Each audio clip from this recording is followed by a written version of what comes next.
and welcome back to another customization video.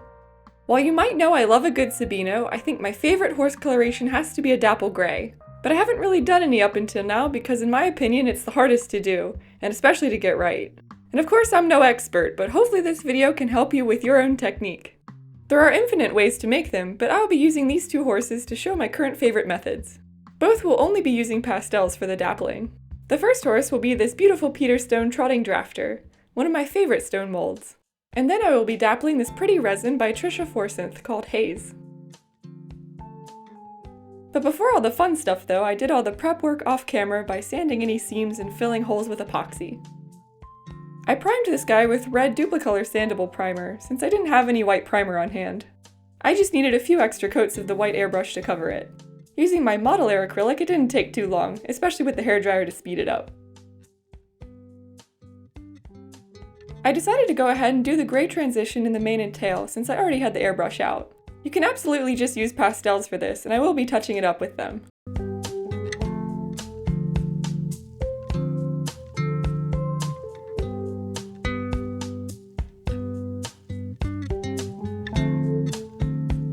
Luckily I got my hands on some Tamiya white primer by the time I did the draft horse.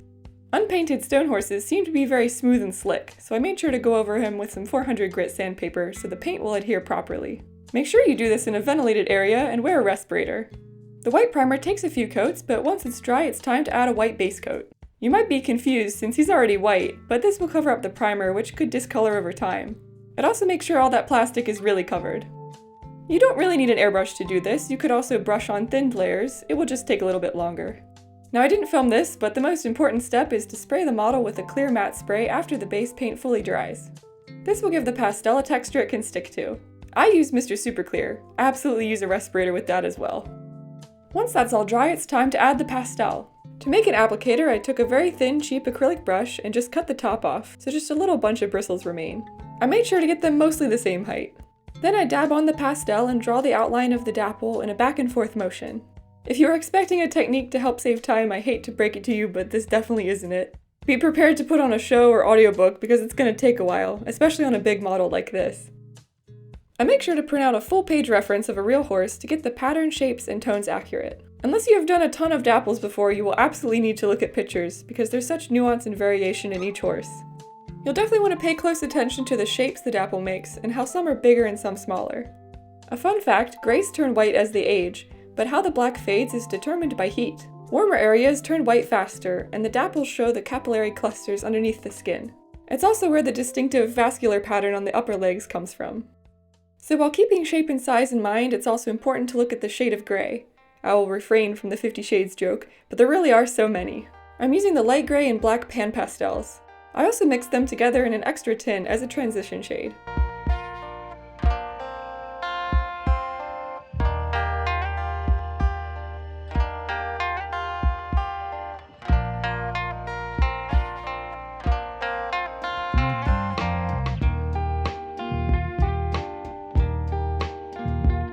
Now's a good time to mention another absolutely necessary tool, a camera lens duster. This will help blow away any excess powder, and there will be a lot, so don't do this over carpet. I don't recommend just blowing it with your breath, and you should wear some sort of mask anyway. Maybe TMI, but I blew my nose once after not wearing one, and it was just black.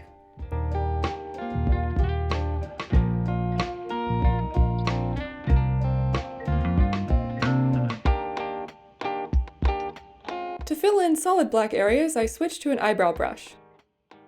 So now we can just sit back and fill in the areas.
I used the same reference for his face, making sure the muzzle is black. Even a fully grayed out horse will have dark skin where there's no hairs. I also shade the details of the face.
Once I have the general pattern laid down, I can go back over certain parts to darken them.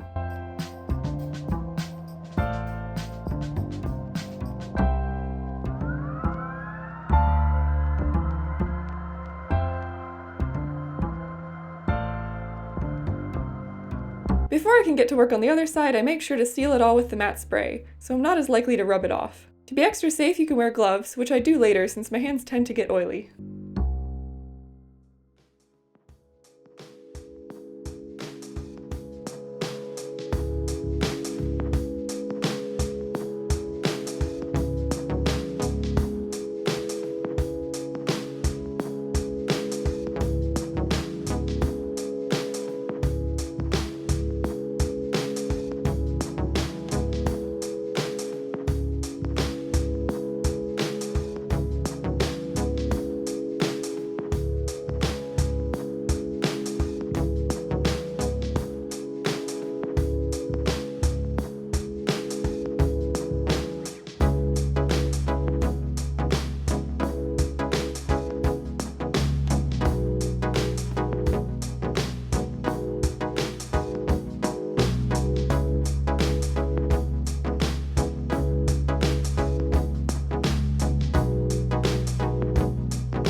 I can still touch up and lighten areas with a kneaded eraser before sealing.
As I mentioned earlier, you can shade the mane with pastels like you would the airbrush. I start with the black and blend it down, making sure to follow the flow of the hair. You also have more control than with the airbrush, so I prefer this for parts that touch the body or are really small.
is fully sealed, I go back over any patchy areas with another layer of pastel to build up the color.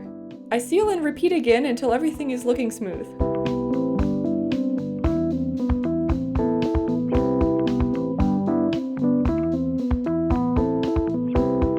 Next, I go in with the white pastel to highlight areas. Keep in mind that pastels always darken when you spray them, which is good when you're doing black, but makes white more of a challenge. So I make sure to do a few layers.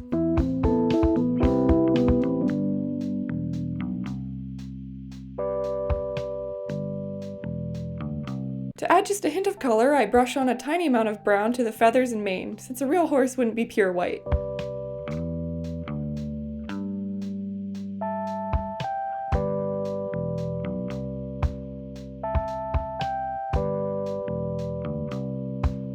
For the hooves, I do a base color of tan with a few coats of watered down acrylic.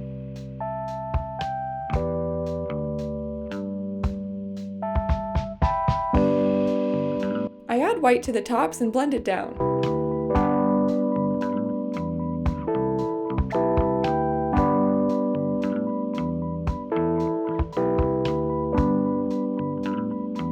Then I can dry brush, starting with white, but then I go in with all sorts of tans, browns, and blacks to add the striping. I switch between brushing vertically and horizontally.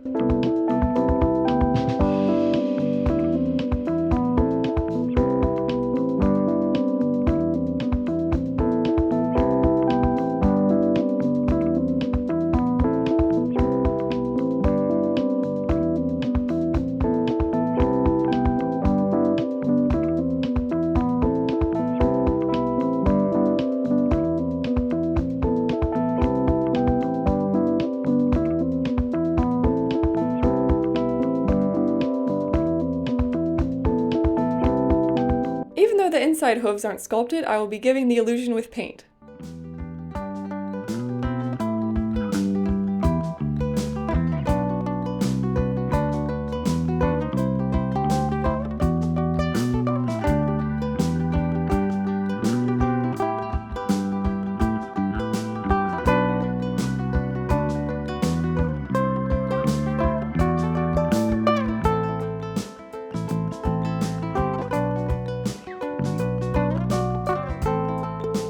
I add that white to the tops again, and once fully dry, I can paint it with my Liquitex gloss varnish.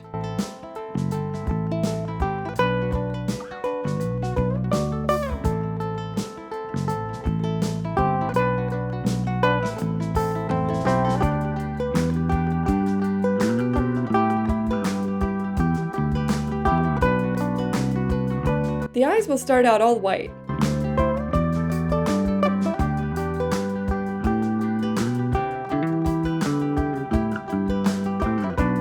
After that's dry, I give him the black pupils and he doesn't look as haunting.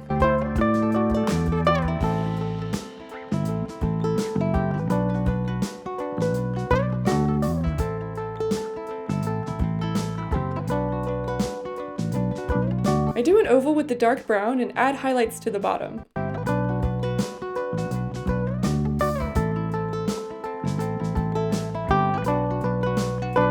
I gloss the eyes and nostrils at the same time as the hooves. Off camera, I sealed everything with Testors spray lacquer to give him a nice satin coat. Now to paint the ribbons. I'm using Testors enamel paint since it's so shiny and pretty. I'll be doing silver and gold because he is a fancy lad.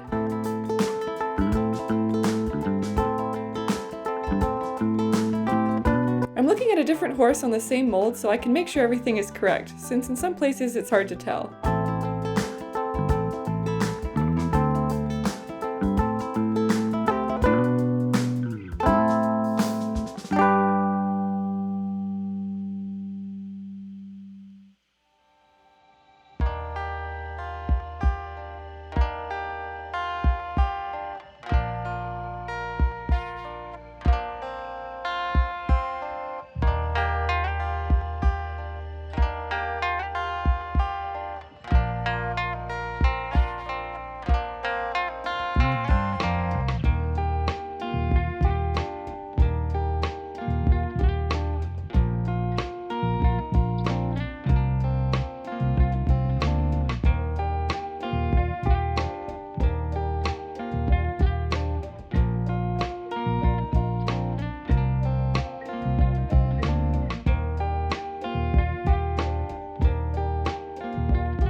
Now for the extra detail, I'm going to be giving him little red gems. I told you he was fancy.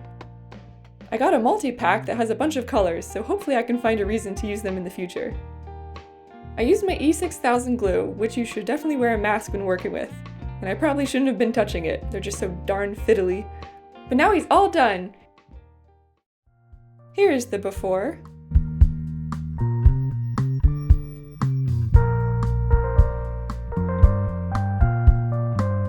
And here is the after.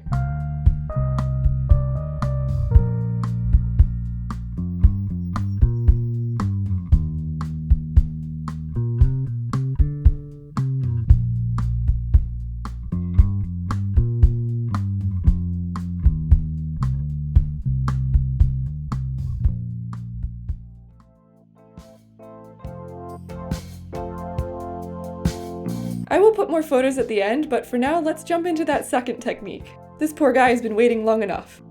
I already sprayed him with matte, so he's ready for pastel. This technique is all about working from light to dark, so I will be giving him a full layer of my lightest gray to start. I go in with my eraser pencil and kneaded eraser to bring out the white underneath. The camera lens duster is dual purpose now, since it has to blow away the little pieces of the eraser pencil. If too much pastel or eraser shavings get on the tip, it won't work very well, so I keep some rags or paper towels nearby to get it off. Unfortunately, this method isn't any faster than the last, just different. This way works better for doing any sort of dappling on a non-gray horse, like a bay or buckskin. Since there are so many layers, you can add a lot of dimension.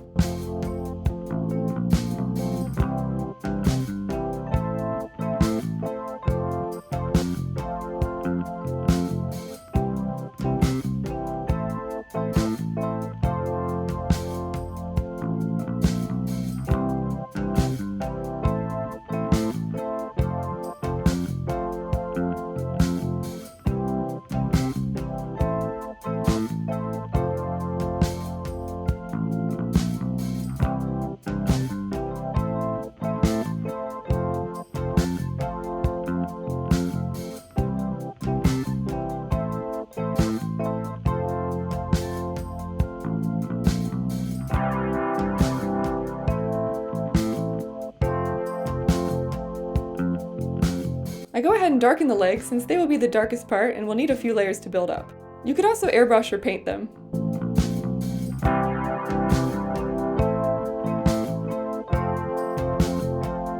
With that sealed, I add the first layer to the other side. I could do all one side first, but this helps me keep them similar. For me anyway, you might like doing it in sections better.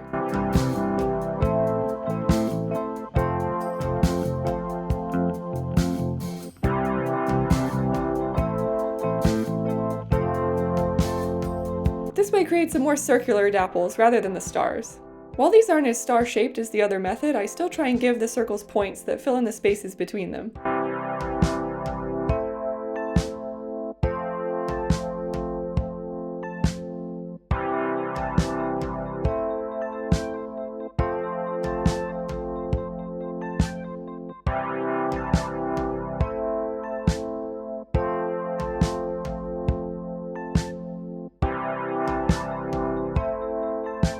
Once that's all sealed, it's time to add the next layer.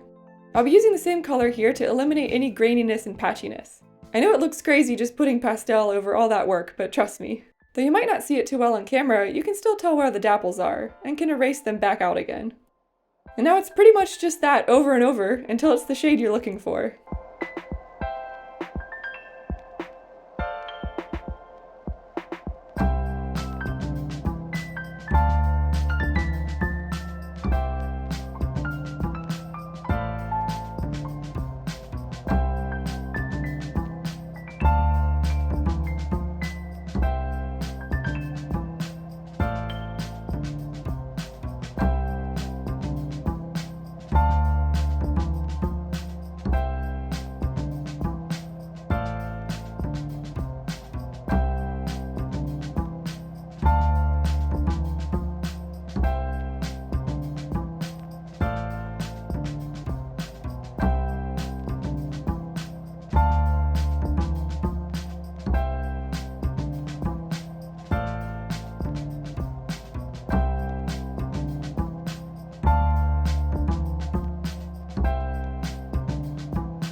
The darker I go, the lower on his body I cover, according to my reference picture.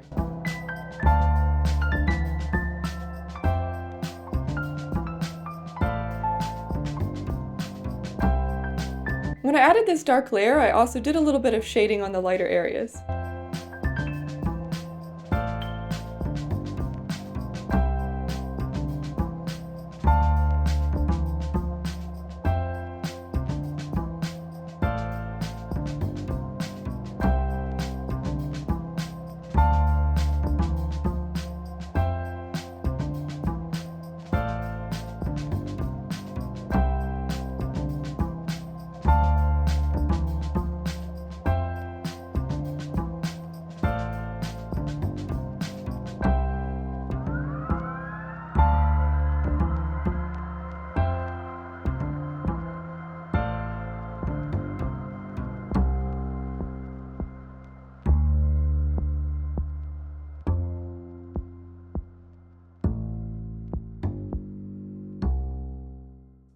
I go back in the lightest parts with a white colored pencil to really make them pop. I blend it with a blending stump.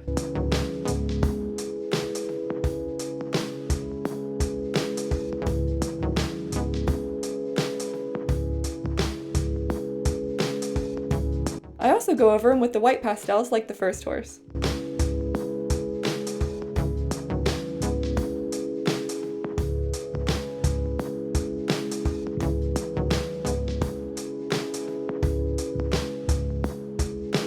I do some touch-ups to the mane and legs with regular black acrylic.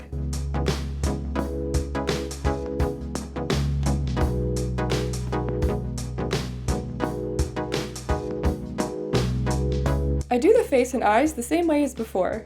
This eyebrow brush really pulls its weight.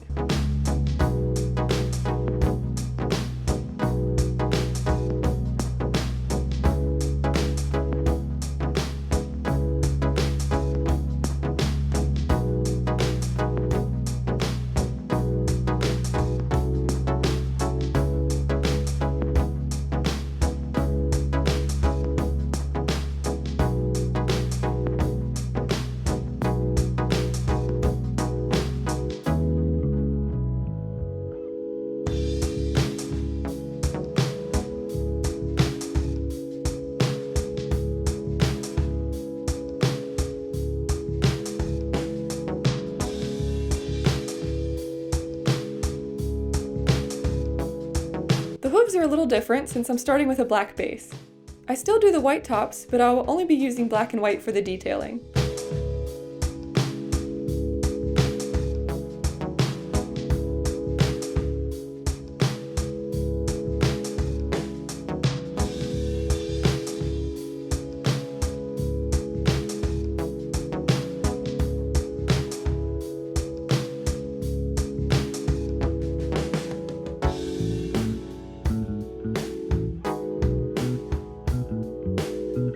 Sometimes I overdo it with the white, but that's okay. I can just go back in with more black.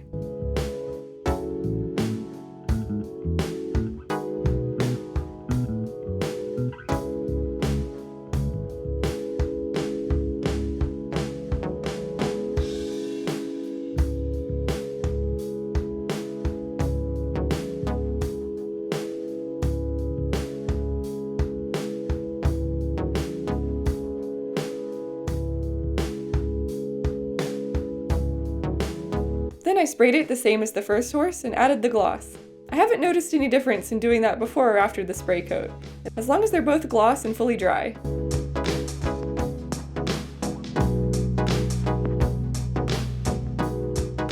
And with that all done, it's time for the final result. Here is the before, and here's the after.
so happy with how they look. I know it's not perfect, but it's a great start, and I'm glad to finally have some customs with my favorite colors. I hope you learned something. Definitely let me know which way you prefer, and if you plan on trying it. I learned a lot making them, and I can't wait to do more in the future. Well, I've actually already started making another Dapple Gray, so definitely subscribe if you want to see her. You won't want to miss it, I promise. And of course, thank you for watching, and if you enjoyed, make sure to boop that like button.